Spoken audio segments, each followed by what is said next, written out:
Baby delivery के बाद भी हमारा वजाइना लूज हो जाता है, तो क्या हम प्लास्टिक सर्जरी के थ्रू उसको भी टाइट कर सकते हैं? कुछ स्पेशल सोशल कंडीशंस या कुछ कम्युनिटी में ये बहुत कॉमन है कि उनको वर्जिन ही वाइफ चाहिए, बट उनको ये सब कंडीशंस नहीं पता होती है कि virginity is not about only sex, it is about एक स्पोर्ट्स है, उसमें भी आप वर्जिनिटी लॉस कर सकते हो या आपके हाइमन को रप्चर हो सकता है। Collagen is basically a basic structure of your skin, वो बॉडी ही बनाती है, उसको बाहर से देने की ज़रूरत नहीं है, बट बाहर से कोलेजन दे के वो कोलेजन वहाँ जमा होगा और वो बन जाएगा, ये बिल्कुल ही गलत है, ये नहीं पॉसिबल। सेलिब्रिटीज कौन सी सर्जरीज करवाता है?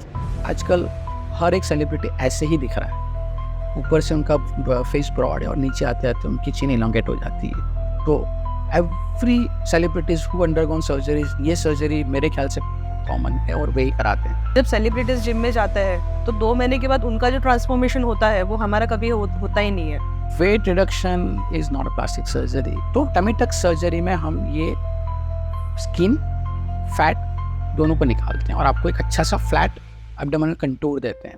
ब्राइड्स जो होती है तो उनको शादी से पहले कौन सी ट्रीटमेंट आप रेकमेंड करोगे?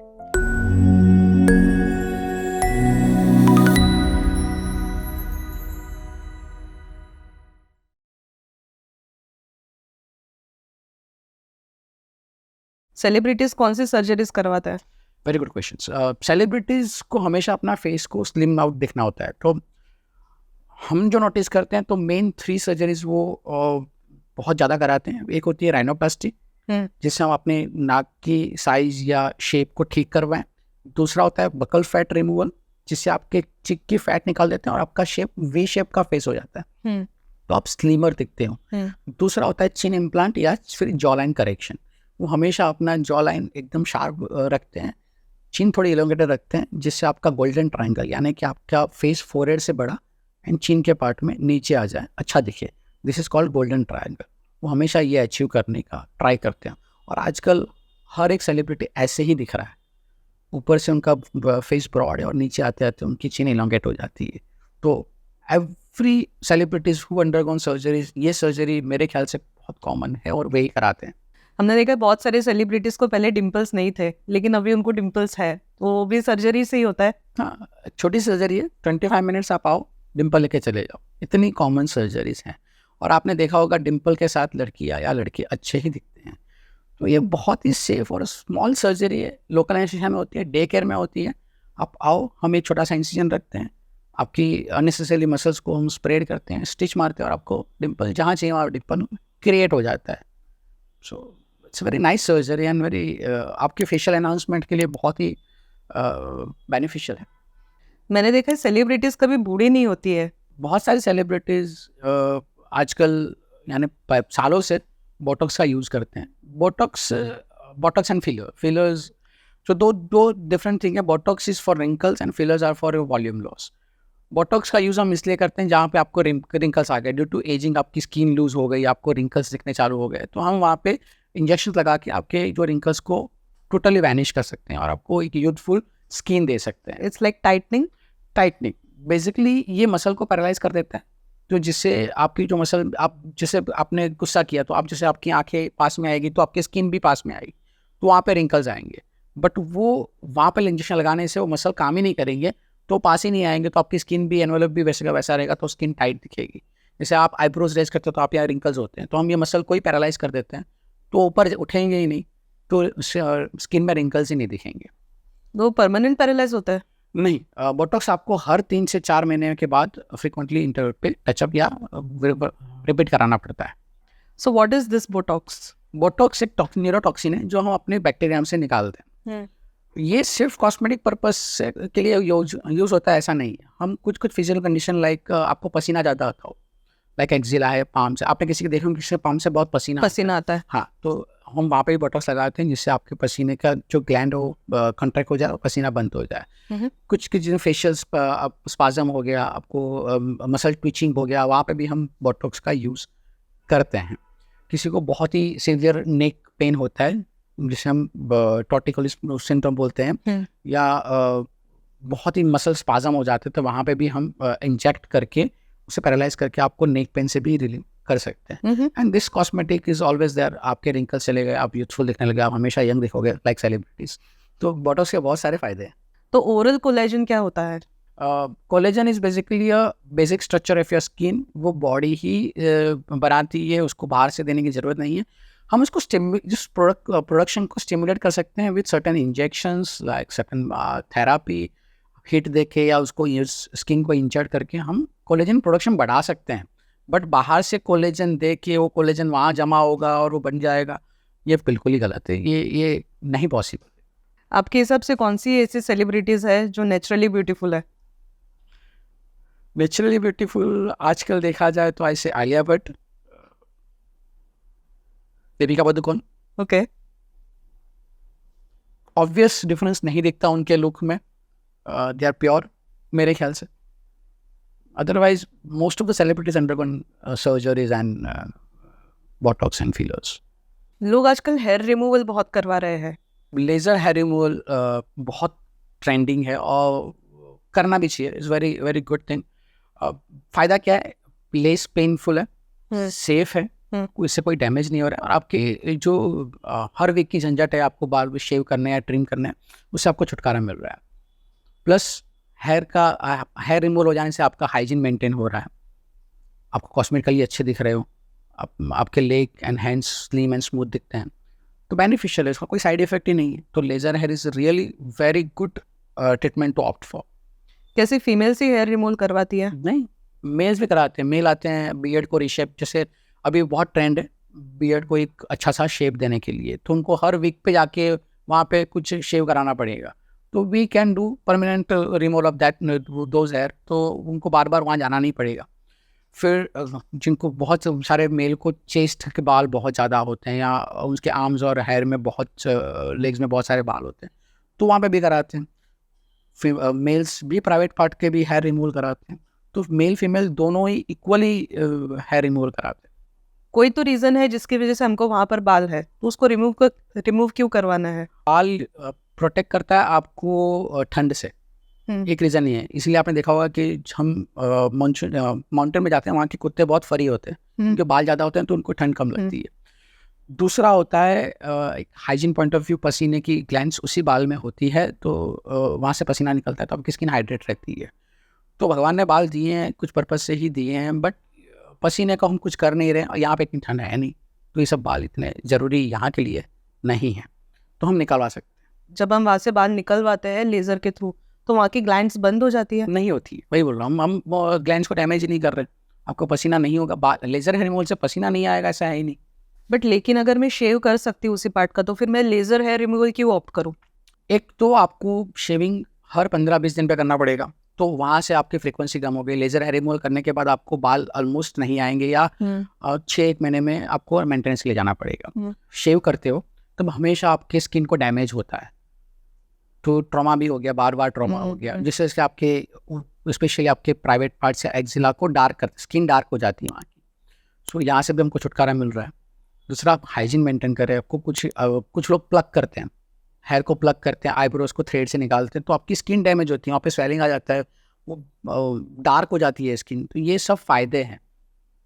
आपको बार बार अपना ग्रूमिंग के लिए नहीं जाना पड़ रहा है, आपको बार बार उस टाइम कंज्यूम प्रोसीजर उसमें नहीं जाना पड़ रहा, पेनफुल प्रोसीजर है उसमें नहीं जाना पड़ रहा, आपकी स्किन अच्छी हो रही है। बेनिफिट्स है, कोई साइड इफेक्ट ही नहीं दिख रहे मुझे, तो आपको कराना ही चाहिए। अगर प्लास्टिक सर्जरी से इतना अच्छा ट्रांसफॉर्मेशन होता है, तो क्या प्लास्टिक सर्जरी से हम हमारा वेट भी रिड्यूस कर सकते हैं? Weight reduction is not a plastic surgery.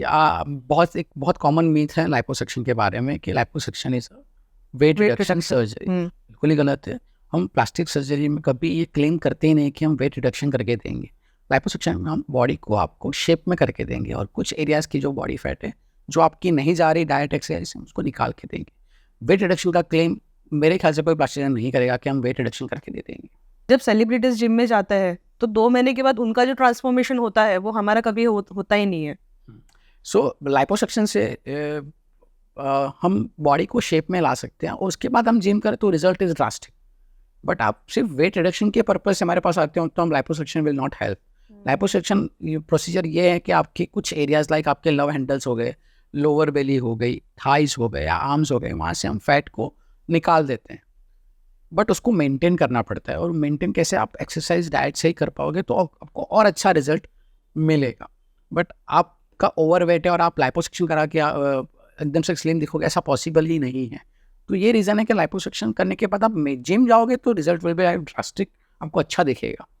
तो ये कूल स्कल्प्ट क्या होता है? Cool sculpt is a non surgical way of reducing your fat. ये इफ़ेक्टिव कुछ एरियाज़ में है जहाँ पे फैट पॉकेट्स बनते हैं, स्पेशली आपके लव हैंडल्स में, लोअर बेली में। बट इसका लिमिटेशन भी है, क्योंकि इन्वेजिव प्रोसीजर नहीं है, कुछ ही लेयर तक बॉडी के फैट में जाती है, यानी सुपरफिशियल फैट को ही लॉस करती है। इससे आपको कभी शेप नहीं मिलेगा, ठीक है। आप सिर्फ सर्कमफरेंस आपका जो इंच में लॉस कर पाओगे, उसका बाय प्रोडक्ट है कि आपका वेट लॉस दिखेगा। बट जैसे ही आपने खाना पीना वापस चालू कर दिया, वो रिबाउंड बहुत बैडली होता है। तो it is not permanent solution. वो सिर्फ इंच को लॉस करता है, आपकी सुपरफिशियल फैट को लॉस करता है। हम खुद भी एडवाइस करते हैं, जब लाइपोसक्शन के बाद कुछ एरियाज में अनइवन या पॉकेट्स रह जाते हैं तो आप इज़ वेरी बेनिफिशियल। बट ये वेट रिडक्शन की टेक्निक नहीं है, ये सिर्फ लोकलाइज फैट को रिड्यूस करने की टेक्निक है। हम डिटेल में जाए तो कूल स्कल्प्ट में करते क्या, हम फैट को फ्रीज करते हैं। वो फैट के सेल्स फ्रीज होने के बाद ब्रेक होते हैं और आपकी बॉडी में आपके स्टूल, पसीना एंड यूरिन में निकल जाते हैं। हमने सुना है टमी टक भी एक सर्जरी होती है। टमी टक सर्जरी यानी कि हम फैट के साथ आपकी स्किन को भी एब्डोमेन में से निकाल लें। आपने कुछ फीमेल्स देखी होगी आफ्टर रिपीटेड प्रेगनेंसी या सडन वेट लॉस की वजह से उनका जो पैनस यानी एब्डोमेन का लोअर जो एब्डोमेन है वो हैंग हो रहा होता है, उससे टायर हो जाते हैं। आप जैसे होल्ड करोगे तो आपको समझ में आया कि वो टायर। तो टमी टक सर्जरी में हम ये स्किन फैट दोनों को निकालते हैं और आपको एक अच्छा सा फ्लैट एब्डोमिनल कंटूर देते हैं। इवन प्रेगनेंसी में भी आपके मसल्स भी स्प्रेड हो जाते हैं, तो आपका एक एब्डोमेन ऐसे गोल हो जाता है, डिस्टेंडेड एब्डोमेन हमेशा दिखता है। तो हम सर्जरी में आपके मसल को रीस्ट्रक्चर करके आपको एक अच्छा सा सिलॉट देते हैं। तो tummy tuck mainly after pregnancy, repeated pregnancy और वेट लॉस के बाद कराते हैं। It's a very nice surgery to have a flat and well contoured abdomen. Brides जो होती है तो उनको शादी से पहले कौन सी ट्रीटमेंट आप रेकमेंड करोगे? उनको वाइट दिखना है, फेयर दिखना है, जो सबकी चाहत होती है। तो ग्लूटाथाइन इंजेक्शन ड्रिप थेरापी बोलते हैं, विच इज़ नॉट परमानेंट। आप जब तक ग्लूटाथाइन लोगे तब तक आपको फेयरनेस रहेगा। तो हम 2-3 महीने से चालू कर देते हैं कि आप ये करा लो तो आपकी शेड 1 और 2 टोन कम हो जाएगी, आप फेयर दिखोगे। Other than this laser hair removal वो हम सजेस्ट करते हैं, साथ में केमिकल पिल्स, कुछ फेशियल्स, जिससे आपकी स्किन का ओवरऑल टेक्सचर ठीक हो जाए। और साथ में हम सनस्क्रीन और सब उनको प्रिस्क्राइब करते हैं, जिससे उनका एक ओवरऑल लुक अच्छा हो जाए, वो सुंदर दिखे। क्या फीमेल्स अपनी वर्जिनिटी को सर्जरी के थ्रू वापस ला सकती है? वर्जिनिटीज को लॉस करना is not only sexual encounter. आजकल तो फीमेल्स हर फील्ड में आ गए हैं, यानी कि वो डांस भी कर रही हैं, स्पोर्ट्स में भी जा रहे हैं। तो हाइमेन रप्चर होने के बहुत सारे रीजंस हो सकते हैं। यही नहीं है कि उन्हें उनका सेक्सुअल अफेयर या सेक्सुअल रिलेशनशिप में इसीलिए उनकी हाइमेन रप्चर हुई और हाइमेनोप्लास्टी की वजह से हम उसको वापस ला के रह सकते हैं। तो बहुत सारी फीमेल आती है, हाइमेनोप्लास्टी करते हैं और वर्जिनिटी रिस्टोर कर लेते हैं। सोशल मीथ है ये कि कुछ स्पेशल सोशल कंडीशंस या कुछ कम्युनिटी में ये बहुत कॉमन है कि उनको वर्जिन ही वाइफ चाहिए। बट उनको ये सब कंडीशंस नहीं पता होती है कि virginity is not about only sex, it is about एक स्पोर्ट्स है, उसमें भी आप वर्जिनिटी लॉस कर सकते हो या आपके हाइमेन को रप्चर हो सकता है। सेक्स और बेबी डिलीवरी के बाद भी हमारा वजाइना लूज हो जाता है, तो क्या हम प्लास्टिक सर्जरी के थ्रू उसको भी टाइट कर सकते हैं? इसे वजाइना टाइटनिंग कहते हैं। क्या होता है कि रिपीटेड बर्थ से, बेबी बर्थ से या ड्यू टू सम कंडीशंस आपकी वजाइनल रूमी हो जाती है, इतना टाइटनेस नहीं रहता है, जिसकी वजह से उनको अपने पार्टनर को सेटिस्फाई नहीं कर पा रही या फिर उनको कुछ फील नहीं होता है। दूसरा, मसल्स को वीक हो जाने की वजह से आपको ड्रिबलिंग मिचुरेशन होता है, यानी कि आप जब खांसते हो तब आपके यूरिन लीक हो जाता है, आपको कंट्रोल करना पड़ता है। वो सब कंडीशन में आपको सोशल एम्बेरसमेंट होता है। तो ये सब कंडीशन को भी हम थ्रू सर्जरी हम टाइट कर सकते हैं एंड आपको एक अच्छा सा relationship with all this problems हम सॉल्व कर सकते हैं। इंडिया में जो जेंडर चेंज सर्जरीज है, क्या वो लीगल है? प्रॉब्लम ये है कि अभी तक बहुत लोग ओपन अप नहीं हुए हैं, इसकी वजह से वो अपने फैमिली या फ्रेंड्स को डिस्कस नहीं कर पा रहे हैं, इसलिए बाहर नहीं आ रहे हैं। हमारे पास आते हैं बहुत सारे पेशेंट्स, बट इतनी complex, the procedure is very complicated कि आपको नोटराइज करना पड़ेगा, आपको साइकेट्रिक के पास जाना पड़ेगा, आपकी कुछ हार्मोन थेरापी भी चलती रहनी चाहिए। इस वजह से वो इतना ओपन अप नहीं हो रहे और इतनी ज़्यादा मात्रा में सर्जरीज नहीं हो रही है। बट या it is a very good surgery, आप अपना जेंडर चेंज करा सकते हो, सक्सेसफुल सर्जरी है, it's a really nice surgery. पर डॉक्टर आपको ऐसा नहीं लगता कि जो कॉस्मेटिक सर्जरीज है वो एक एडिक्शन है? ना, एडिक्शन नहीं है। आप जब कुछ सर्जरी कराते हो, प्लास्टिक सर्जरी कराते हो, उनके बेनिफिट्स सब आपको देखते हो। आप जब सोसाइटी में जाते हो और आपको दिखता है कि आपके कॉन्फिडेंस बिल्टअप हो गया, आप अच्छे दिख रहे हो, लोगों का रवैया आपकी तरफ चेंज हो गया ड्यू टू दिस सर्जरी, तो फिर आप दूसरी सर्जरीज के लिए भी ऑप्ट करते हो कि आप मुझे ये भी ठीक करना चाहिए। आपको बेनिफिट ही हो रहा है। आपको हर एक कुछ भी चीज़ ले लो, आपने गायनेकोमास्टिया सर्जरी ले ली, या फिर आपने हेयर ट्रांसप्लांट ले लिया, ब्रेस्ट ऑगमेंटेशन लिया, या फिर लेजर हेयर रिमूवल भी ले लिया, आपको उससे बेनिफिट हो रहा है, आपका कॉन्फिडेंस बिल्डअप हो रहा है, आपकी लाइफस्टाइल ठीक हो रही है, आपके रिलेशनशिप में चेंज आ रहा है, तो आप हमेशा कराते हो। इसीलिए पेशेंट्स बार बार आते हैं to opt for new surgeries. वो एडिक्शन नहीं है, वो उनका सेल्फ कॉन्फिडेंस बिल्ड हो रहा है और वो अच्छा दिखना चाहते हैं, उनको उनको फील गुड हो रहा है, तो वो करा रहे हैं। जब हम प्लास्टिक सर्जन को सिलेक्ट करते हैं तो हमको कैसे पता चलेगा कि ये अच्छा प्लास्टिक सर्जन है? सो प्लास्टिक सर्जन, पहला तो आप उनकी डिग्री आप पूछो उनसे कि क्या डिग्री, कितना फेलोशिप या कितना ट्रेनिंग किया है स्पेसिफिक प्रोसीजर में, आप जो सर्जरी कराने जा रहे हो उसका उनको कितना एक्सपीरियंस है, कितने सर्जरीज वो परफॉर्म करते हैं in a month, in a year, उनके बिफोर आफ्टर फोटोज़, उनके फोटोज़, ना कि किसी और के फोटोज़। उनके कुछ पेशेंट्स से बात हो सकती है तो आप रेफरल देखो, क्या उनसे बात करो, उनके पेशेंट से बात करो, तो आपको और एक एक्सपीरियंस पता चलेगा कि सर ने कैसे ट्रीट किया, उनका पोस्ट प्री सर्जरी कैसा उनका एक्सपीरियंस रहा। अदर देन दिस, हम प्लास्टिक सर्जरी इन इंडिया, हमारा एक एसोसिएशन है जिसे हम IAPS कहते हैं, वो हमें एक शील्ड देता है। आपको उसके बारे में पूछना चाहिए कि वो ऑथेंटिक है कि नहीं, वो हर एक को नहीं मिलता है।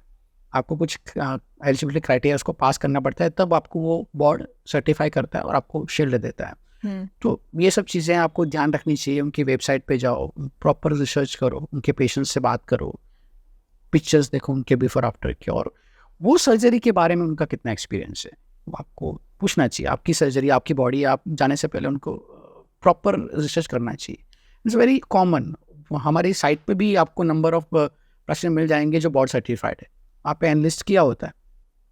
तो rather than going any quack surgeons, you research properly and choose a very good board certified plastic surgeon. So doctor Mithun, आज बहुत अच्छा लगा आपके साथ बात करके, और आई एम श्योर कि हमारे व्यूअर्स को बहुत सारी क्वेरीज थी प्लास्टिक सर्जरी, कॉस्मेटिक सर्जरी को लेके। And thank you so much for watching this video. और अगर आपको कुछ भी क्वेश्चन हो डॉक्टर मिथुन के लिए, सो नीचे कमेंट्स में दिए गए लिंक पर आप क्लिक कर सकते हैं और आप डायरेक्टली डॉक्टर मिथुन के साथ कनेक्ट कर सकते हैं। सो doctor Mithun, thank you so much for your valuable time.